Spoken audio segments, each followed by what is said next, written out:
Era imposible imaginar que el mundo pudiera terminar en un día tan precioso de otoño.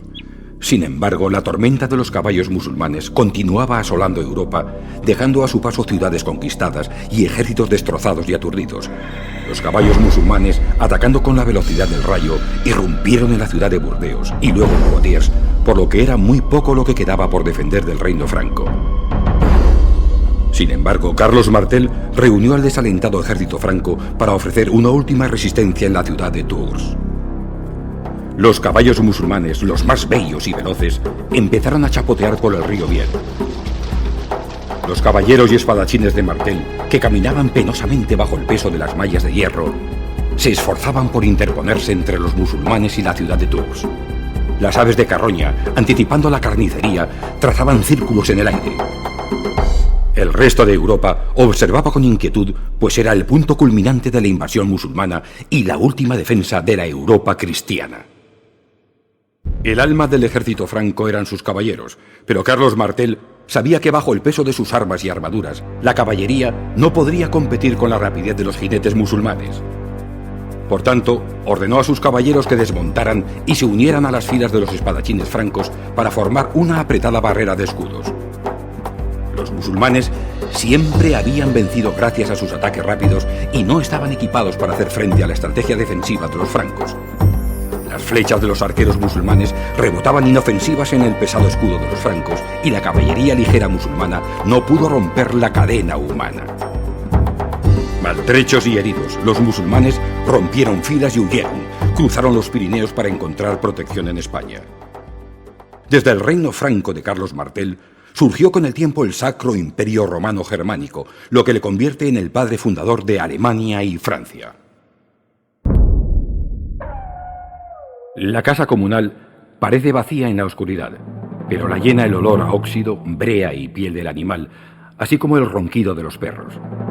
El hombre que habla, Eric, chasquea los dedos llenos de cicatrices para dar más énfasis mientras el vapor de su aliento se mezcla con el humo de la madera. Llena la cabeza de los hombres con leyendas de exploraciones e invasiones, de un mar que se traga a los barcos y de un país desconocido que está listo para la ocupación vikinga. Les dice a los vikingos que pueden dejar sus heladas tierras y navegar por el interminable mar de los gusanos hacia un nuevo mundo rebosante de cereales silvestres, uvas y altos árboles.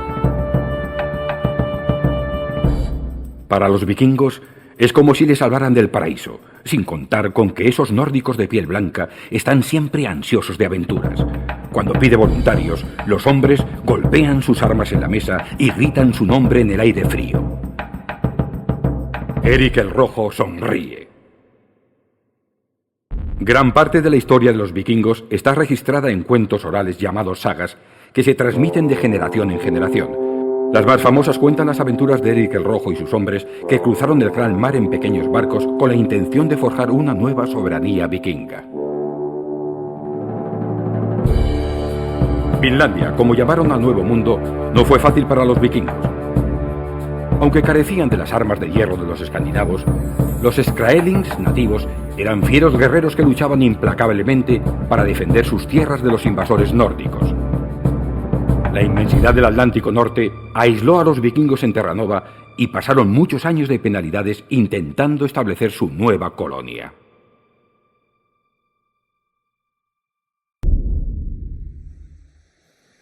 Los mercenarios y los caballeros normandos miran con reticencia los barcos que se mecen en un oscuro mar cubierto de niebla. ¿Qué clase de hombre es ese tal duque Guillermo que mete tantos caballos en barcos en los que se filtra el agua?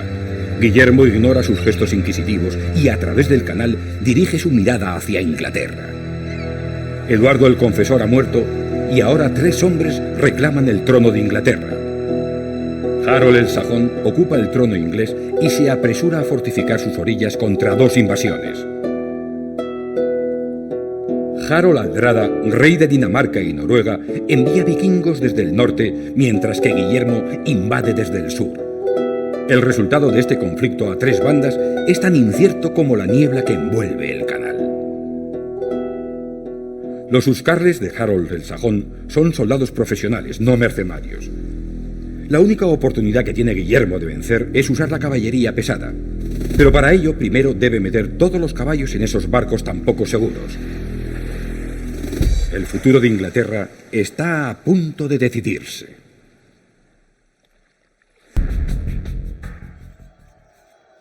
Los huscarles de Harold el Sajón parecían seguros de poder defender su corona cuando detuvieron a los vikingos en una sangrienta lucha en Stamford Bridge. A pesar de sus pérdidas, Harold marchó con sus agotadas tropas hacia el sur para encontrarse con Guillermo el Conquistador cerca de Hastings. Los arqueros y piqueros de Guillermo no igualaban a los veteranos huscarles de Harold el Sajón. Este incluso rompió la carga de los caballeros de Guillermo. El propio Guillermo cayó en la lucha y cuando los rumores de su muerte se extendieron, los normandos comenzaron a huir. Pero Guillermo no estaba muerto e infundió ánimo a sus tropas quitándose el casco para que pudieran ver su cara afeitada y supieran que estaba vivo. Guillermo y sus caballeros acorazados arrollaron a los huscarles, rompiendo la fuerza sajona, y cabalgaron hasta Londres. Guillermo fue coronado rey el día de Navidad. Como su reinado llevó a Inglaterra a una posición de liderazgo mundial sin precedentes, el año 1066 se convirtió en la fecha más famosa de la historia de Inglaterra. Al golpear la tierra agrietada, los cascos de los caballos levantan minaretes de polvo serpenteantes. Miles de turcos selyúcidas atraviesan las tierras estériles de Anatolia para reunirse frente a la ciudad amurallada de Manzikert, recientemente reconquistada por el ejército bizantino. Los bizantinos son los herederos de Roma y con sus catapultas blindadas y sus legiones de disciplinados espadachines pueden hacer pedazos a los arqueros de la caballería ligera turca si son capaces de alcanzarlos.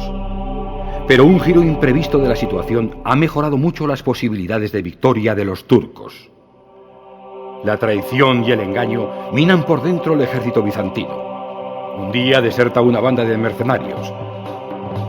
Otro día, el segundo comandante del ejército dirige una conspiración contra el comandante general. Si los turcos logran que las divididas facciones se enfrenten al ejército bizantino, podrán vencer a un enemigo mejor equipado y entrenado.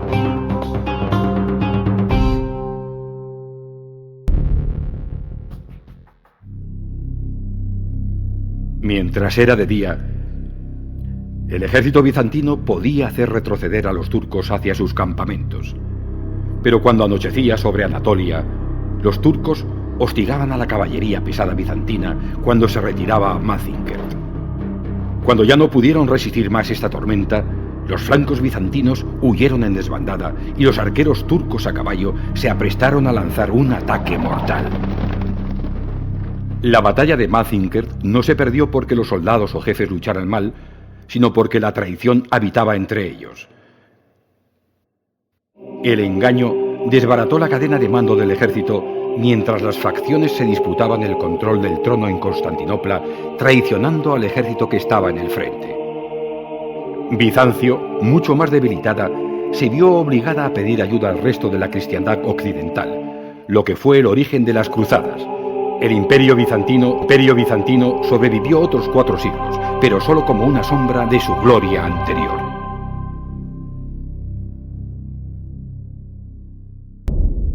Vuelven las lluvias hasta no dejar nada más que lodo cubriendo los caminos, bosques y campos.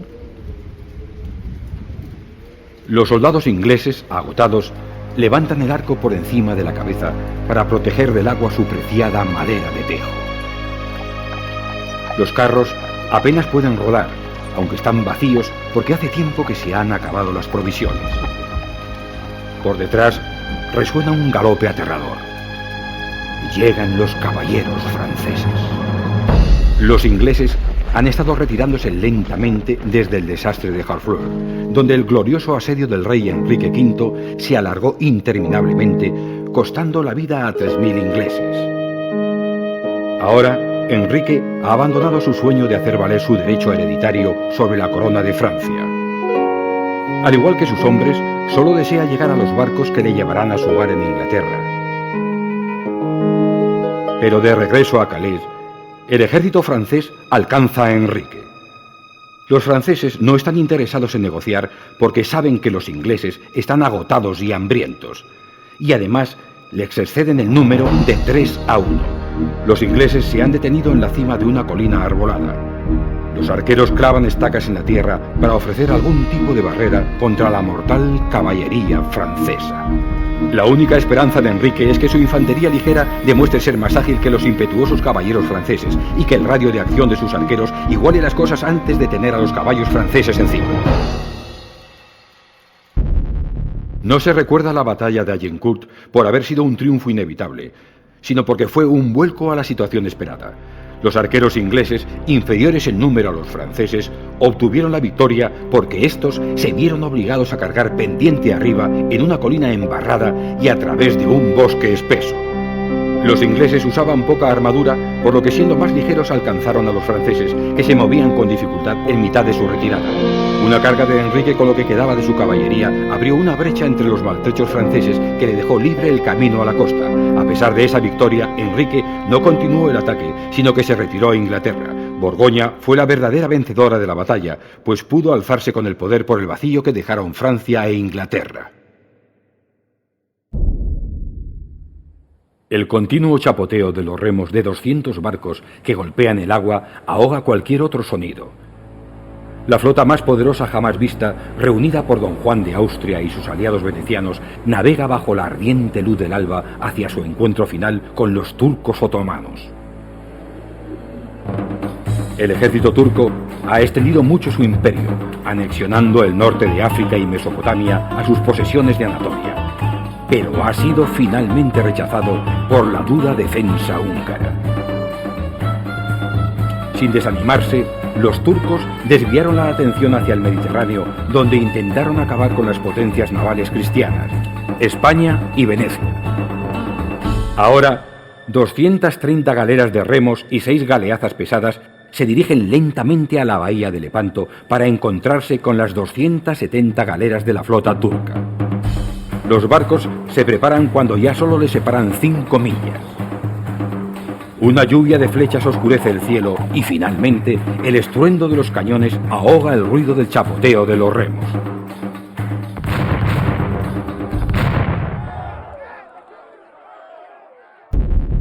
Las pesadas galeazas venecianas rompieron las líneas turcas y arrollaron sus barcos más pequeños.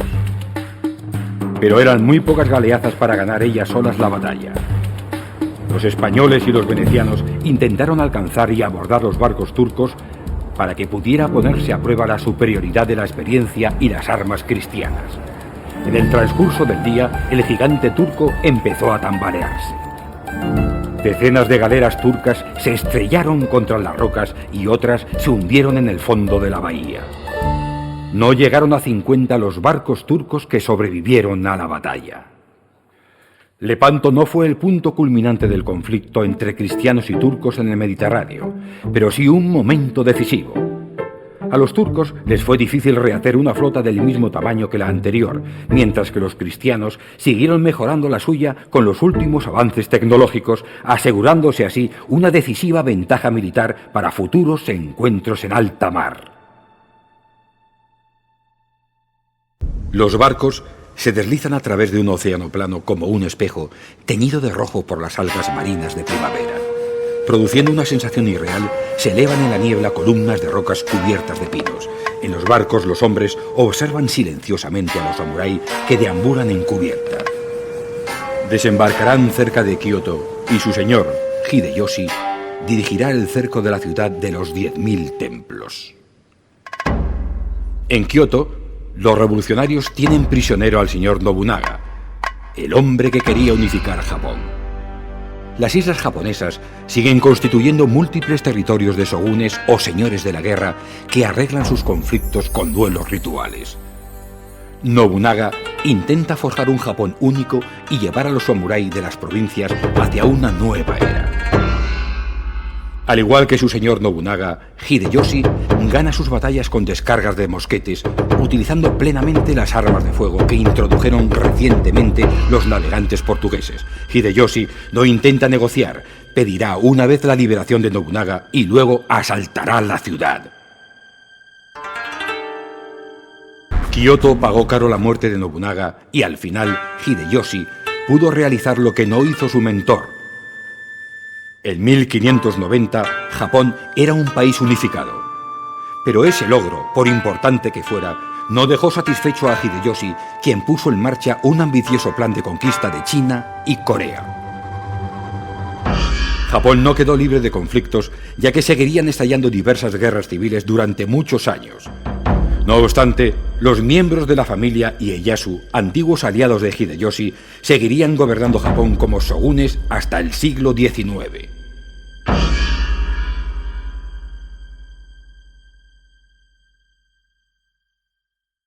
La nube creada por la pólvora queda en suspensión sobre la playa de Guijarros, confundiendo a las aves marinas que anidan en los afloramientos rocosos de la bahía de Chinae.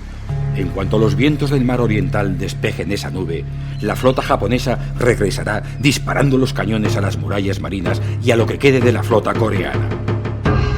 Aunque el ejército ha conseguido hasta el momento repeler a cualquier samurái que llegase a tierra firme, la victoria japonesa es solo cuestión de tiempo. La última esperanza para la flota coreana es un jefe innovador llamado Yi Sun-sin. El almirante Yi está construyendo un arma secreta, un barco con un blindaje de hierro que puede resistir al cañón japonés y un casco picudo para rechazar los abordajes. Llama a estos barcos Kobuksong, o barcos tortuga. Si el almirante Yi puede preparar su flota de barcos tortuga a tiempo, los coreanos tendrán una oportunidad de derrotar a los japoneses. Pero si llega demasiado tarde...